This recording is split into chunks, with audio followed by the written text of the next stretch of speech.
One drug cartel that is notorious for its multiple rivalries, not just with other cartels, but also within the organization itself, is the Gulf Cartel.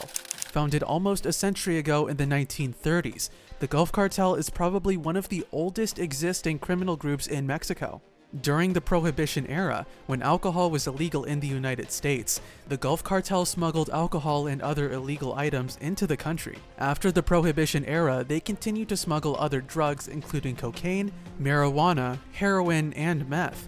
At one point, it was estimated that the Gulf Cartel was directly responsible for as much as 1/3 of all cocaine shipments into the United States. In addition to drug smuggling, the cartel also ran gambling houses, prostitution rings, and a car theft network. To continue learning the story of the Gulf Cartel and Jorge Eduardo, then keep watching until the end of the video. Also, if you're new to the channel, don't forget to like and hit the subscribe button. Now without further ado, let's get started. Over the years, leadership of the Gulf Cartel has changed several times, with each new leader just as ruthless as the last. One of the drug capos that was in charge of the notorious Gulf Cartel for almost 10 years was Jorge Eduardo Costilla Sanchez. Unlike several drug lords who grew up surrounded by organized crime groups or were introduced by family members or close relations, Costilla Sanchez had a relatively normal early life. He was born on August 1st, 1971, in Matamoros, Tamaulipas, to a mother who was the principal of a middle school in Matamoros. At the age of 21, he began his career, not as a criminal, but as a law enforcement agent working with the municipal police force of Matamoros. Ironically, it was during his time as a police officer that Costilla Sanchez became familiar with the drug trade and decided to make a career switch. In 1995, he left the police force and went into organized crime, forming a kidnapping ring known as Los Sierra. Just a few years later, he joined the Gulf Cartel under the mentorship of Osiel Cardenas Guillen, who was, at the time, the highest-ranking official in the cartel. He became a lieutenant for the group and was put in control of several of the organization's drug trafficking activities, and also acted as the superior of the cartel's security. Although the Gulf Cartel has always been a notorious criminal organization, at the time Costilla Sanchez joined the group, it didn't have as much attention from law enforcement. The cartel wasn't considered a major threat, and as such, it wasn't getting as much heat from the law as other bigger, more notorious cartels were getting. In fact, the organization's leader at the time, Osiel Guillen, was considered a minor player in the drug trafficking scene. But all this was about to change, as the status of the cartel and by extension its leader would be transformed, and it would become one of the most observed crime groups on the FBI and DEA radar, all because of a single event that took place in Tamaulipas, Mexico. On November 9th, 1991, two agents from the FBI and Drug Enforcement Administration were traveling to Tamaulipas State. Agent Joe Dubois of the FBI and Daniel Fuentes of the DEA were in their car driving through the streets of Matamoros City. Traveling with them was an informant, a journalist named Bermudez Nunez, whom the Gulf Cartel had tried to bribe on previous occasions to stop publishing articles about their organization. Bermudez was giving the two agents a tour of the houses in the city that belonged to members of the Gulf Cartel, as well as the houses the cartel used as stores for their drugs before being shipped into the United States. During this tour, as the agents were trying to take pictures, they noticed a car following them. Soon, another car joined in. The agents continued driving, but before long, they were cut off by more vehicles and were forced to stop. Not long after, their car was surrounded by armed men, some of them wearing police uniforms. The agents realized that if they were taken by the gunmen, they would be tortured, interrogated, and eventually killed. So before they were forced out of their car, they made a decision. Their best option was to try and talk themselves out of the situation. And if that didn't work, they weren't going to let the cartel take them alive. Jorge Eduardo Costilla Sanchez and Osiel Cardenas Guillen, the leader of the Gulf Cartel at the time, were actually among the gunmen. When Cardenas Guillen recognized the informant who was with the agents, he forced all three men to get out of the car, threatening to shoot them if they refused to comply. A heated discussion began, with profanities being thrown and the agents refusing to give in to the cartel's instructions.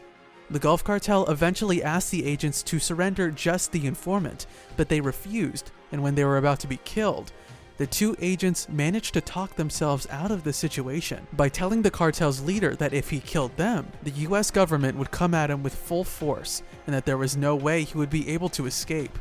And that worked. Cardenas Guillen called off his gunmen and told the agents and their informant to leave the town and never return.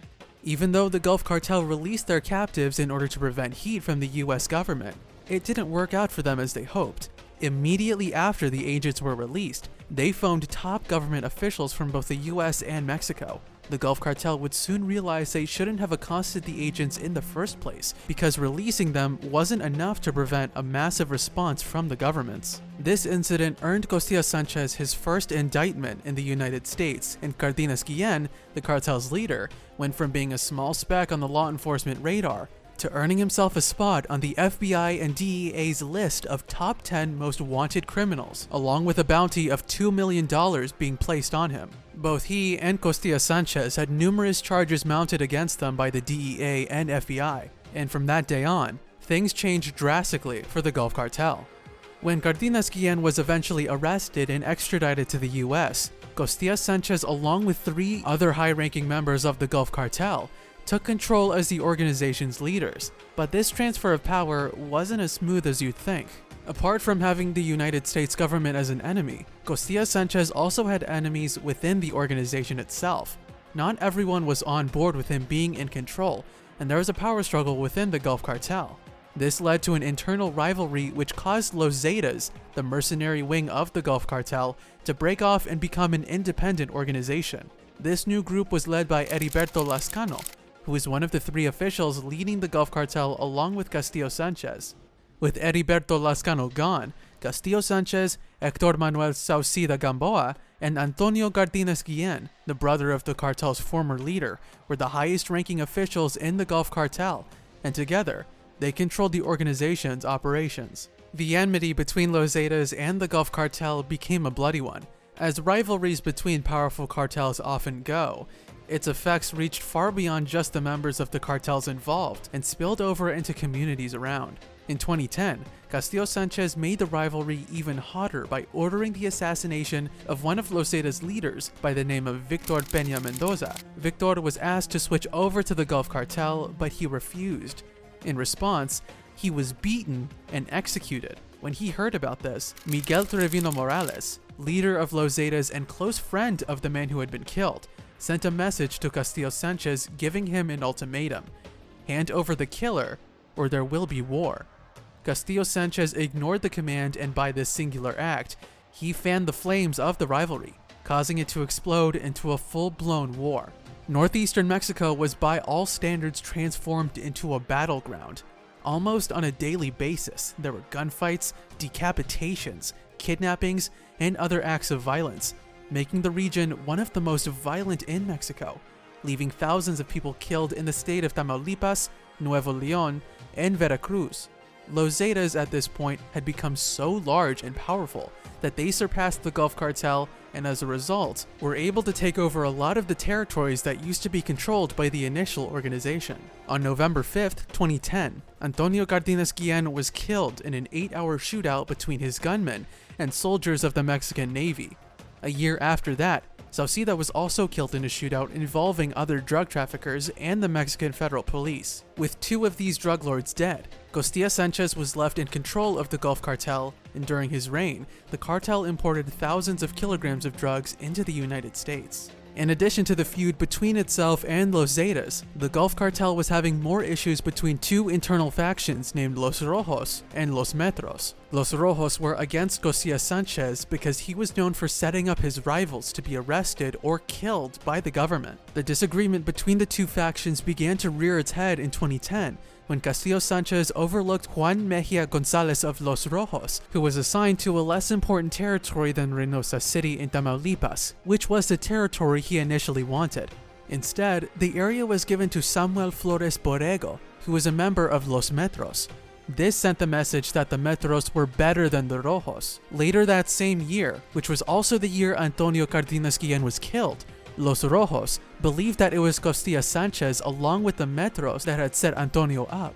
The rift between the 2 factions grew even wider, and in a move to avenge the death of Antonio, 2 members of Los Rojos ordered the assassination of Samuel Flores Borrego. With Borrego's death, Los Rojos had initiated a war. Those who were loyal to Antonio joined the Rojos, and those who were loyal to Costilla Sanchez were part of the Metros. Members of the factions have even reportedly offered the United States government information on the location of members of the opposing faction. This infighting had led to many members of the Gulf Cartel being killed or arrested. With many rivalries and wars on his hands, as well as the United States and Mexican governments looking to capture him, Jorge Eduardo Costilla Sanchez somehow managed to maintain a pretty low profile. Only 2 pictures of him were ever made public. He had proven evasive for a long while, but on September 12, 2012, that would come to an end. Costilla Sanchez was in his house in the residential Lomas de Rosales neighborhood in Tampico, Tamaulipas, when he was arrested by the Mexican Navy. 30 Marines had chased a convoy of gunmen to Costilla Sanchez's residence. During the arrest, the authorities found several weapons, including pistols encrusted with jewelry. Along with Costilla Sanchez, 10 of his bodyguards were also arrested. Sanchez's chaotic reign had come to an end, and not a single bullet was fired during the operation. On the morning of his arrest, Costilla was paraded in front of cameras handcuffed. 3 years later, he was extradited into the United States, where he had earned himself an indictment for drug trafficking, and another indictment for threatening law enforcement officials during the standoff between his cartel and the 2 US agents, and a bounty of $5 million for information leading to his arrest or conviction. In 2017, he pleaded guilty in a United States federal court to drug trafficking and 2 counts of assault. Don't forget to like this video and share. And so you don't miss out on new videos, subscribe to the channel and turn on post notifications. Until next time.